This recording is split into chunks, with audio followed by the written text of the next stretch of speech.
Well, first off, I just want to thank you guys again for taking the time out of your day to be here. It really means a lot to us for being here at KCR College Radio. So just to start off the interview, just want to maybe introduce yourselves individually and then collectively as a band. Absolutely. So my name is Jake. I play the drums. I play standing up in Illiterate Light and do some singing and some dancing too. My name's Jeff. I play guitar and I sing and I play bass with my feet.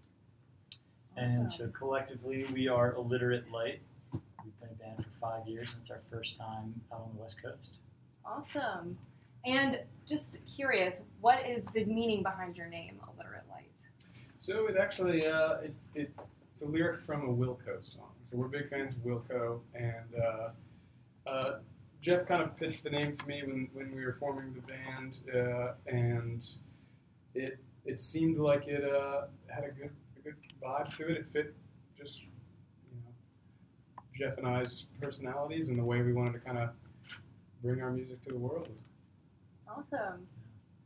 Okay, so how did you guys decide to form a band? Or how did you come to be? So we've known each other for about 10 years now, and music was the original connecting point for Jake and I. We met in college, and there's a great kind of rock and DIY and punk house show scene there. So music was the initial connecting piece for us. We got recruited to play in this band together.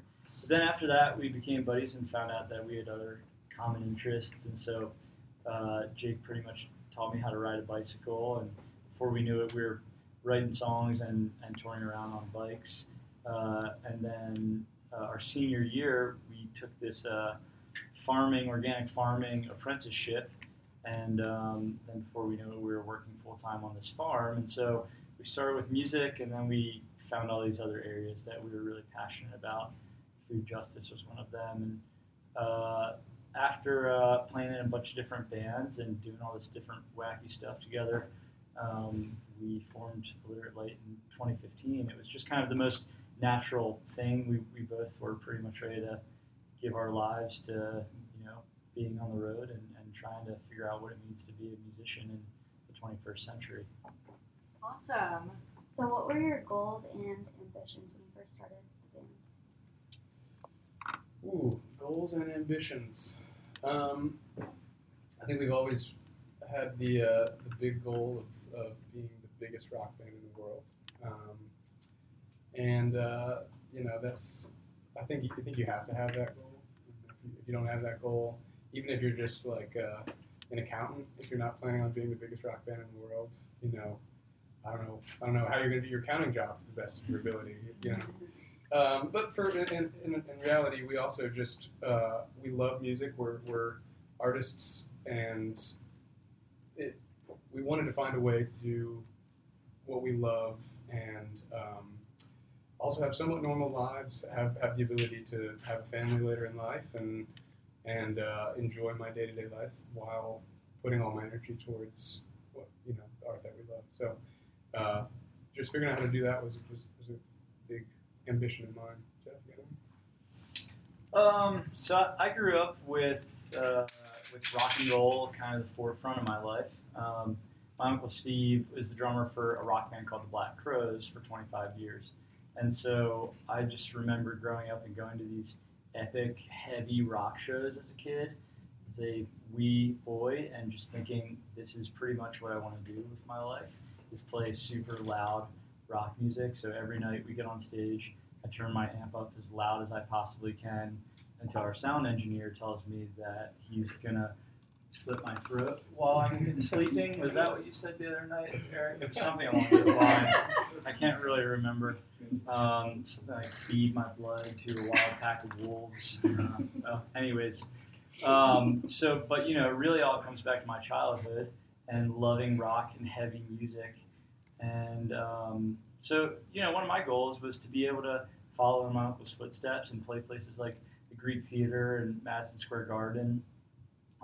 But in the midst of that, like having that grand vision, we also just love playing house shows and, farmers markets on universities we've never been to. So at this point, really, it's just about being able to make music. And I'd say another goal within that is to be able to shine a light on other artists that we really love. And so we've been fortunate enough to go out and headline and take out bands that we really think are awesome.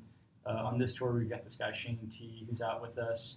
Last tour, we had this guy Briston Maroney and this other band Camp Howard from Richmond. And so for us, it's also about being able to go out and shine a light on other artists that are don't have as well. Briston's bigger than us as far as I'm concerned, but some of the other guys might not have as much of a following, and so for us to be able to try to elevate them while we're getting a little bit of a buzz is also a really nice thing to do in life.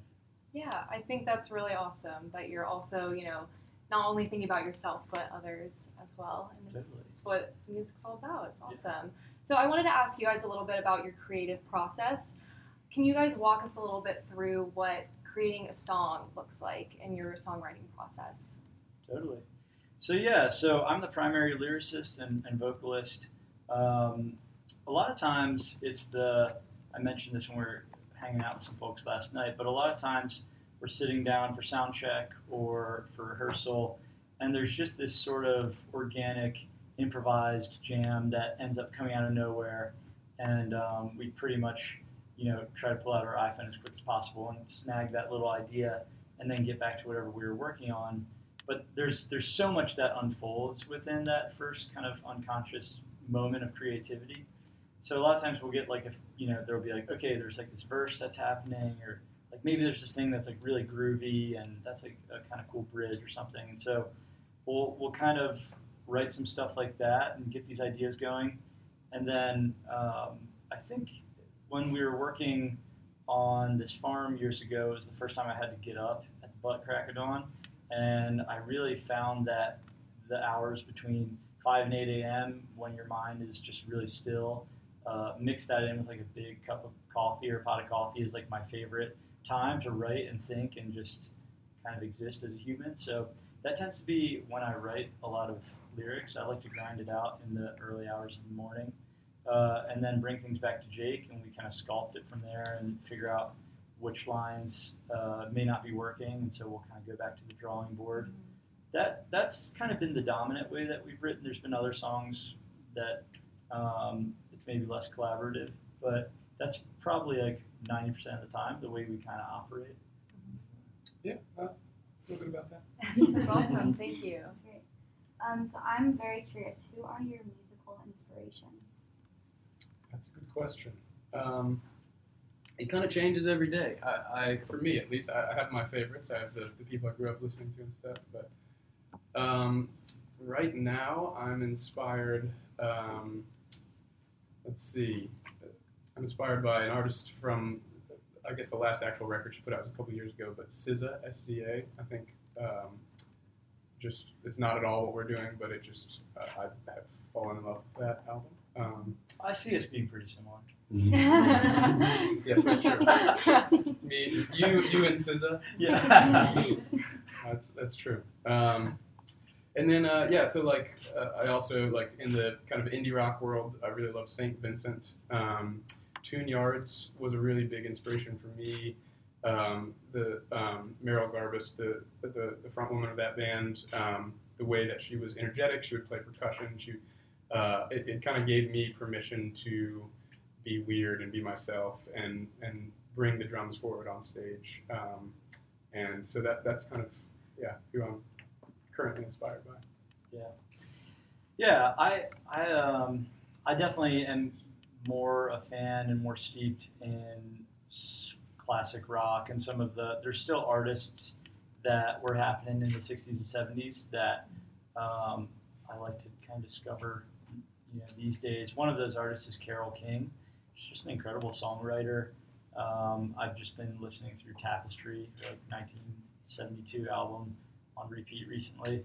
A lot of the stuff that gets played in the van that I just kind of listen to through sitting in a van for 10 hours a day is inspiring to me. The new Big Thief record is really awesome. But I'm a devotee of My Morning Jacket and Fleet Foxes and Wilco and Neil Young.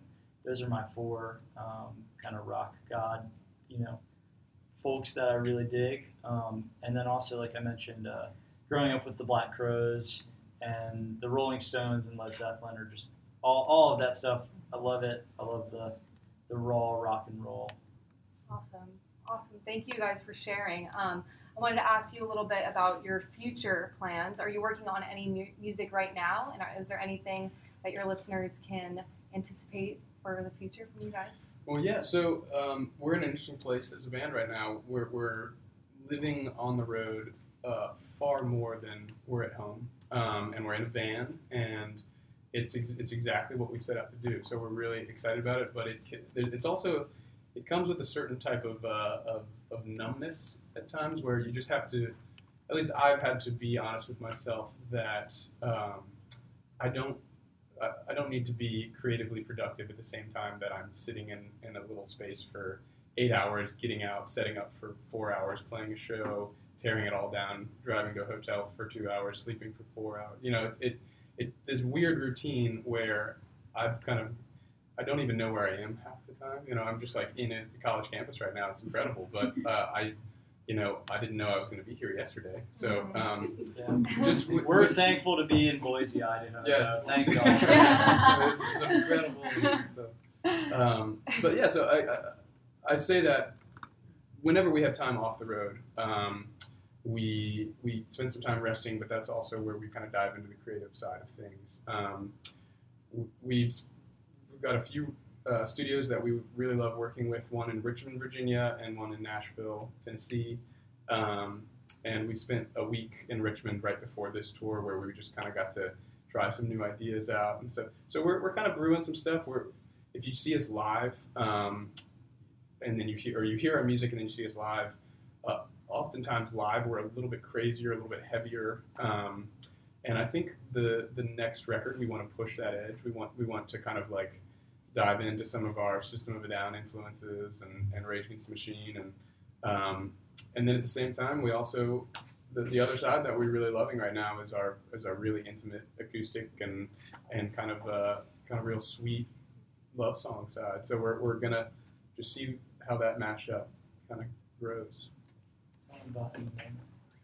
I should also tell you about a series that we're doing right now called In the Moment, which is it's all songs that we've already released or been playing live for years, but we're doing live video series where it's us in these small clubs that we're playing, about 200-person capacity clubs all around the country. A lot of them are really historic. They've been, the place that, every band in the last 30 years, 40 years, that's where they started. And we are just realizing that, and we're realizing that we're at the beginning of something really special. So we've got some videographers from Harrisonburg we really love, and we try to bring them with us everywhere we can.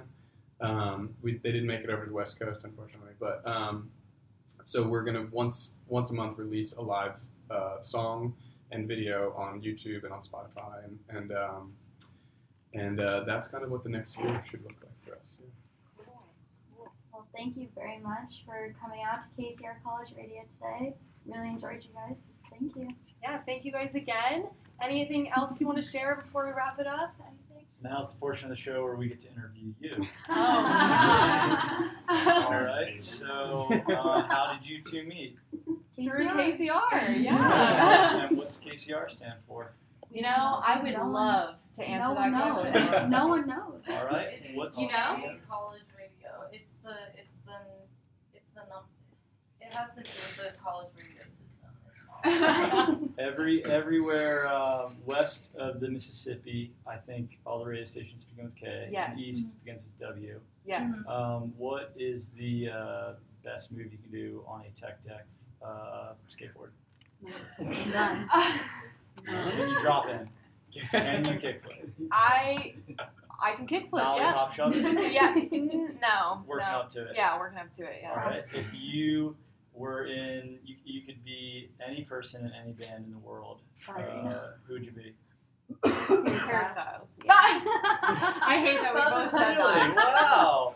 We both grew up in different areas, but living the same life, I think. And yeah, so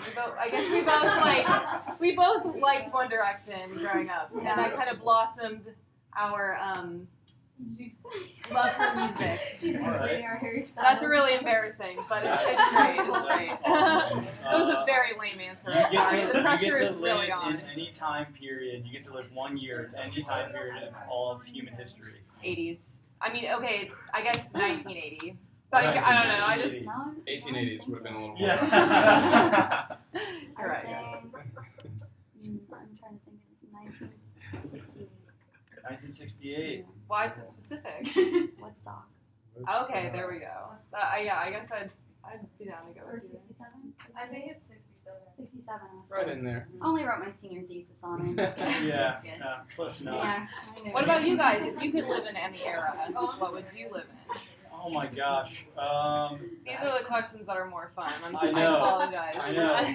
Where would I don't know. I mean, I love the 60s and 70s. It'd be pretty easy for me to Yeah, kind of fit in I there. see it. Yeah. I'm a flat Earth guy, so I would like to see the beginning.